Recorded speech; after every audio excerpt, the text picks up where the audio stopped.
rasa, walaupun kita nggak hafal hadisnya, nggak hafal ayatnya, tapi kita merasakan. Disuruh berhenti, nggak bakal mau nggak? Berhenti Pak zikirnya, nanti gila kamu. Enggak katanya. Banyak orang gila nggak belajar zikir, enggak. Ada Pak gila di pasar itu, nggak pernah belajar zikir, enggak. Nah, jadi itu Bapak Ibu yang saya hormati, berilmu dengan tarekat. Nah, jadi kita membersihkan, kalimah itu membersihkan hati kita, dan kita mengamalkan melalui talqin zikir. Makanya ketika kita berzikir itu saya katakan menggunakan dua bahasa, ya, bahasa verbal dengan bahasa tubuh. Ya, bahasa verbalnya kalimat la ilaha illallah itu dibaca, diucapkan. Bahasa tubuhnya ya angguk-anggaknya itu la ilaha illallah, cuman bahasa tubuh gitu. Makanya kalau tubuh kita nggak bergerak, cuman ngomong saja, itu cepat capek Pak. La ilaha illallah, la ilaha illallah. Tapi diam. Lama-lama capek juga mulutnya ngomong, ujung-ujungnya diam. Kenapa? Nggak bergerak. Maka zikir jahar itu 3 perangkat Pak. Tiga macam menjadi satu perangkat. Pertama ucapan, yang kedua tubuh, yang ketiga hati. Nah, ucapannya la ilaha illallah, itu ucapan. Tubuh gerak, itu gerakan. Jadi makanya kita berzikir itu tubuhnya bergerak, ya dah. Banyak yang saya lihat itu entah malas, entah capek begitu kan, diam, la ilaha illallah, la ilaha. Awal mulanya kayaknya keras betul itu, la ilaha illallah, rupanya diam-diam. Apalagi kalau subuh Pak, nah kelihatan betul gitu subuh. Kenapa?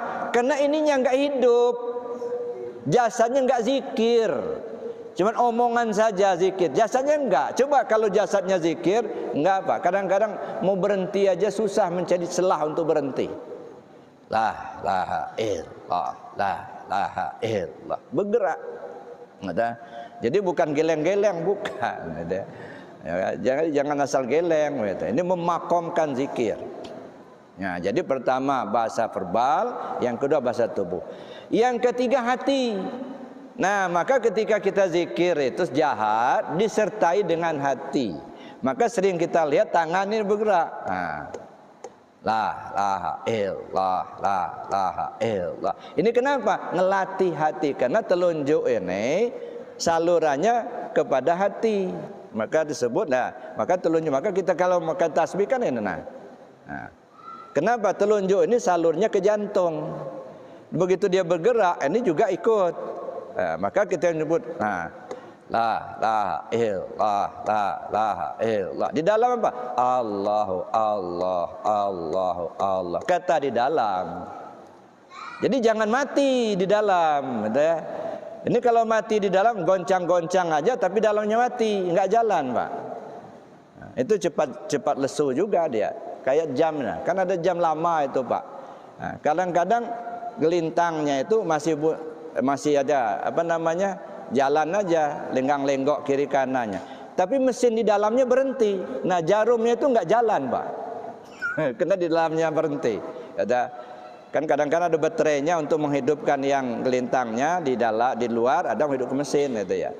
Jadi kalau batu yang di dalam tuh mati, nah hanya di luar aja yang lenggang-lenggok gitu. Tapi mesin di dalam berhenti. Nah jarumnya nanti nggak muter nggak. Nah begitu juga kita zikir, gitu ya. Mulut kita ngomong la ilaha illallah, tapi badan kita diam. Nah, cepat letih, cepat ngantuk, gitu ya. Tapi kalau badannya bergerak, itu insya Allah kan tidak cepat ngantuk, gitu ya. Nggak cepat letih. Apalagi kalau hidup di dalam. Makanya kita zikir itu kalau kita melatihnya la ilaha illallah. Kan sering kita lihat ada kawan itu pakai tangan la ilaha illallah, la ilaha illallah. Kenapa? Karena untuk melatih yang di dalam, Pak. Nah, tapi kalau sudah terbiasa udah nggak usah lagi begini-begini. Jangan sampai nanti sedang sholat gini lah.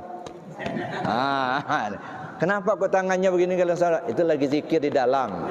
Nggak usah. Ini karena kita ngelatih aja gitu kan. Nah kalau sudah terbiasa, udah biasa aja, nggak usah begini-begini lagi. Tapi kalau ada kawan yang begini tangannya itu, ya udah biarin aja, jangan pula disalahkan, gitu ya. Kenapa? Karena dia lagi melatih ke dalam. Nah, makanya tasbih itu begini, telunjuk yang berjalan. Kenapa? Telunjuk ini arahnya kepada jantung, zikir. Jangan pakai tangan jari tengah. Kalau pakai jari tengah bukan zikir, zakar.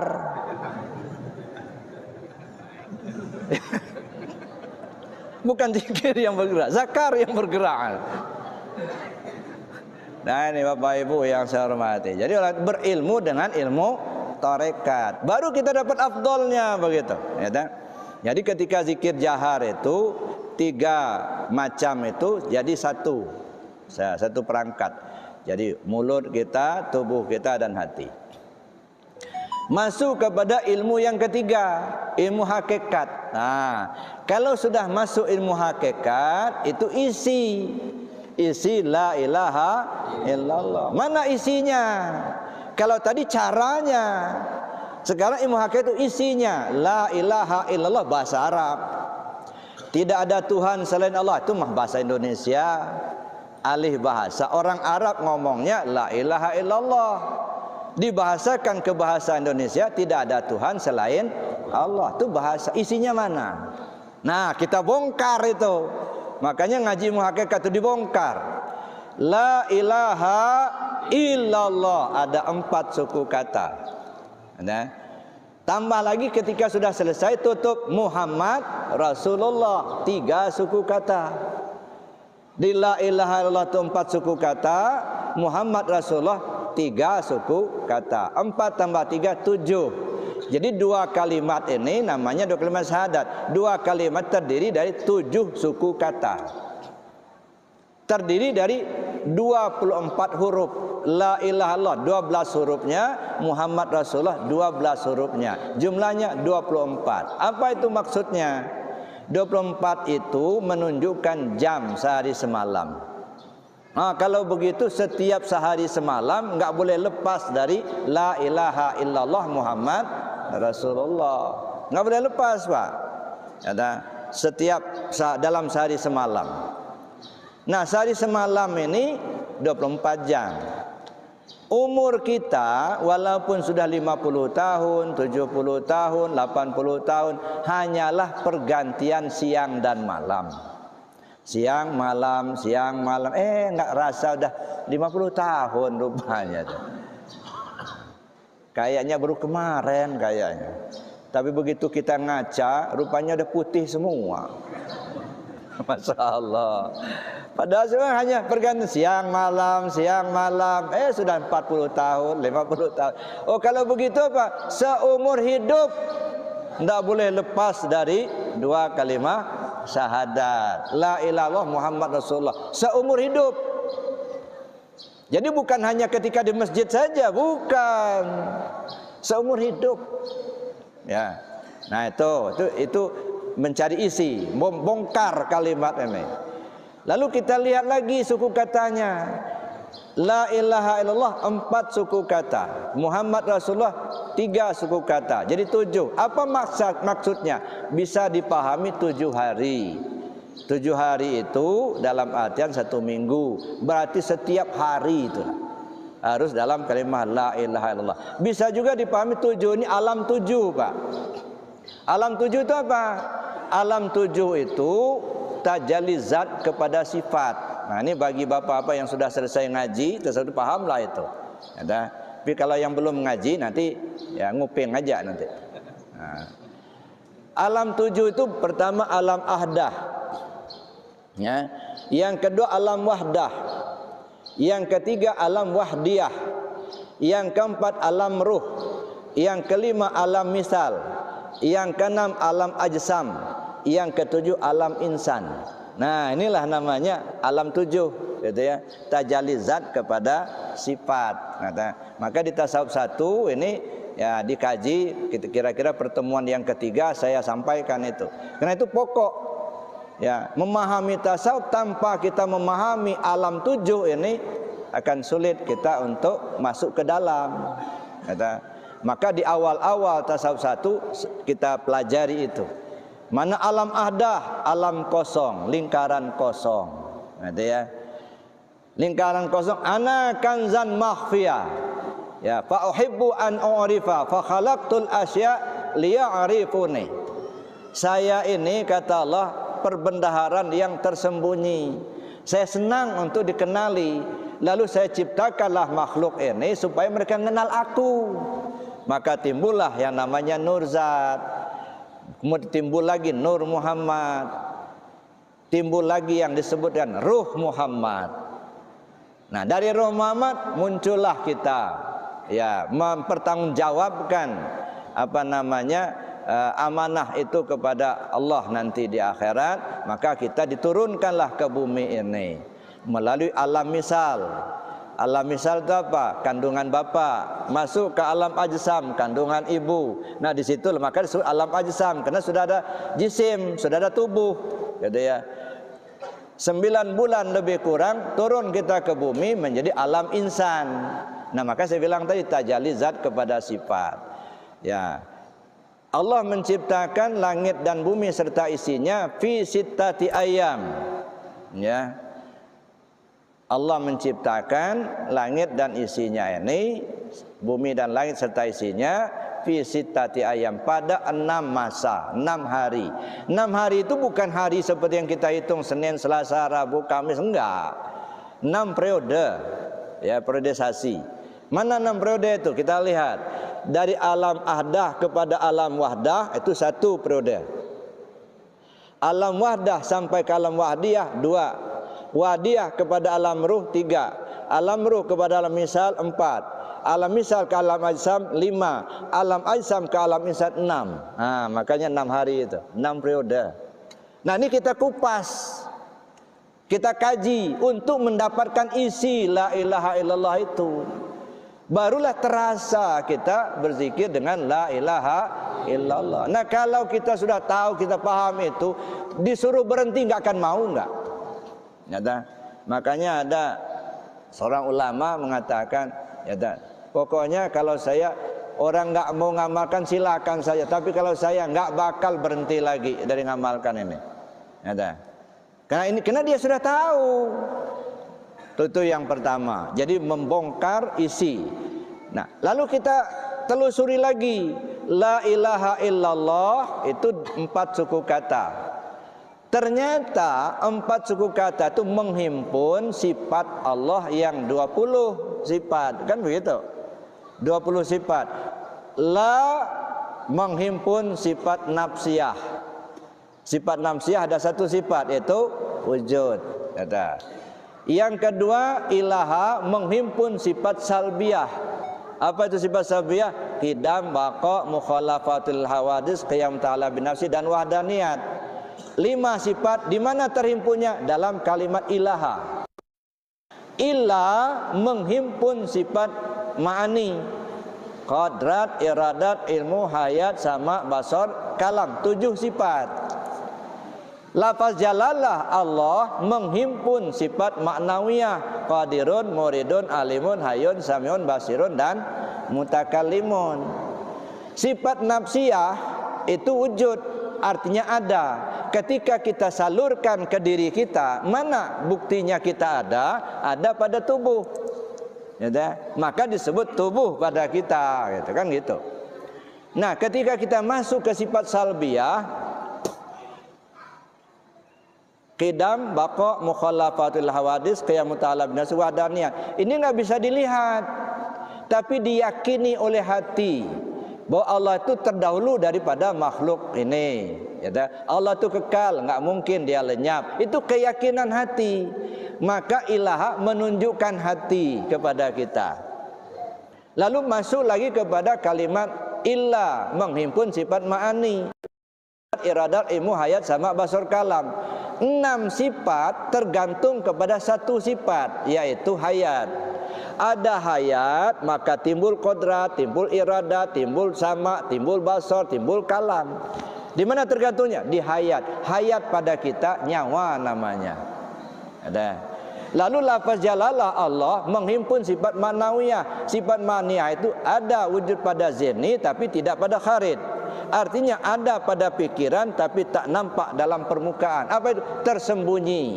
Tersembunyi pada kita rahasia namanya. Maka tersebutlah tubuh, hati, nyawa dan rahasia. La ilaha illa Allah. Jadi kita berzikir la ilaha illallah itu membaca diri kita sendiri.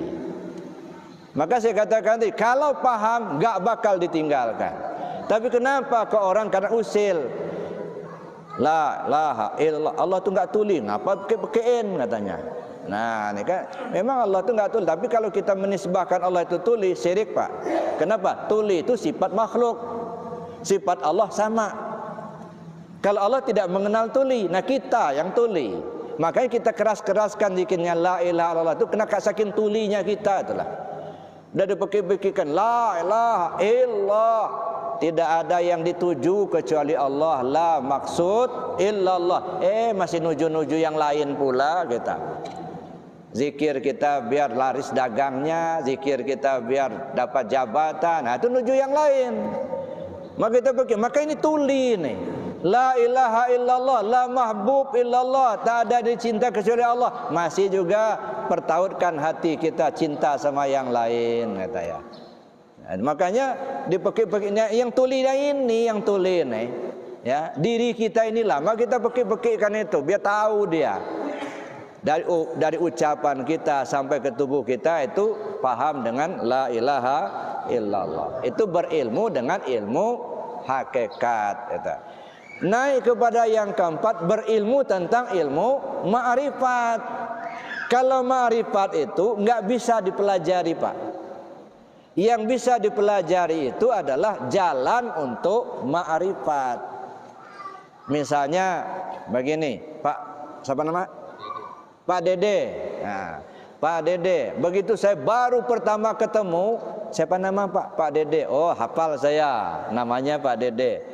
Lalu saya pelajari pis wajahnya, kemudian tubuhnya, Bapak kok ganteng amat. Nah, itu yang saya pelajari.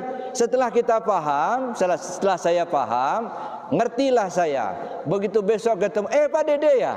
Enggak belajar lagi saya. Artinya apa? Ma'rifat itu pakai. Pahami dulu, pelajari dulu, setelah kita paham, pakai. Maka saya katakan, bagaimana cara memakai dua kalimat syahadat itu. Hidup yang akan dipakai, kok mati bisa ditompang. Itu yang dicari, Pak. Jadi, maka saya katakan, kalau urusan pahala mah nggak usah dicari. Cuman kita ini kadang-kadang usil, Pak. Mudah-mudahan amal ibadah kita mendapatkan pahala dari Allah. Kayak nggak percaya sama Allah aja. Padahal sudah ditegaskan Allah, "Fama ya'mal misqala dzarratin khairan yarah wa ma ya'mal misqala dzarratin syarran yarah." Artinya dosa dan pahala itu akibat dari perbuatan kita. Kita berbuat baik berakibat baik, pahala namanya. Kita berbuat jahat berakibat jahat, dosa namanya. Jadi kalau dosa pahala nggak usah dicari, Pak. Nah, jadi pahala nggak usah dicari. Yang perlu itu berbuat baiklah sebanyak-banyaknya. Asal kita berbuat baik pasti dapat pahala, walaupun kita nggak minta, memang sudah janjikan, gitu ya. Maka saya katakan orang yang minta pahala dari perbuatannya sama dengan mancing ikan dalam ember. Yang sudah ditentukan, sudah dikasih tahu sama Allah masih diminta juga, nyinyir nama itu. Ada. Nah, yang kita mau cari itu gimana supaya diridhoi Allah, gitu ya. Makanya mudah-mudahan amal ibadah kita mendapatkan ridho dari Allah, gitu. Itu yang penting. Ya, bukan dapatkan pahala. Kalau pahala mah nggak usah diminta, udah dijanjikan. Kalau ridho, nah itu belum tentu, Pak. Tunggang tunggi kita ibadah tadi semalam belum tentu dapat ridho Allah. Kadang-kadang sedikit perbuatan kita tapi Allah ridho. Lebih baik daripada banyak ibadah tapi enggak Allah ridho. Nah, gitu kan? Masya Allah, Bapak Ibu. Nah, ini namanya berilmu tentang ilmu ma'rifat. Kalau sudah berilmu tentang ilmu ma'rifat dengan kalimah la ilaha illallah, barulah masuk fa ainama tuwallu fasamma wajhullah. Kemanapun kau menghadap, di situ wajah Allah. Terlihat oleh kita adanya Allah. Apapun yang kita pandang, terlihat adanya Allah. Bukan yang kita pandang itu Allah, bukan, adanya. Nah, contoh, ini meja. Ya, mejanya dari kayu. Kayu ini tumbuhnya di tanah, entah di hutan, entah di mana, pokoknya di hutan lah. Dia berdaun, ada akar, ada dahan, gitu ya. Lalu ditebang. Setelah ditebang, digesek, digergaji, jadi papan. Lalu sampailah ke rumah, lalu kemudian disubuh, dipotong-potong, lalu jadi meja. Siapa yang mengerjakan itu? Orang. Yang mengerjakan orang.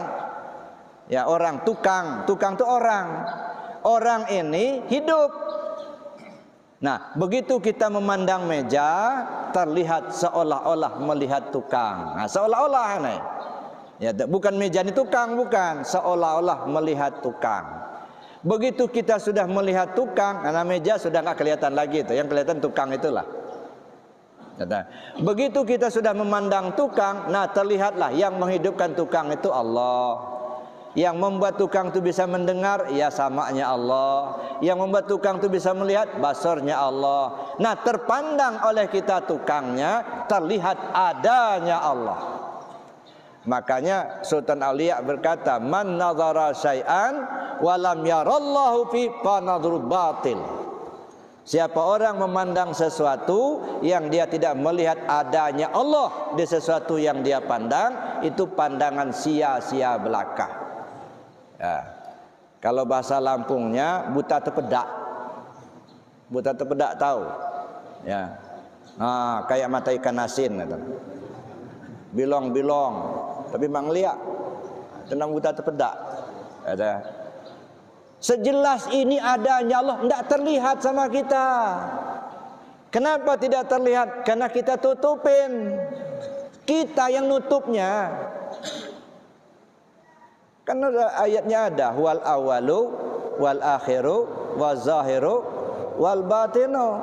Dia yang awal, dia yang akhir, dia yang zahir, dia yang batin. Tapi begitu dia zahir, nggak kelihatan sama kita. Kenapa nggak kelihatan? Karena kita tutupin. Pakai apa? Pakai akuan-akuan.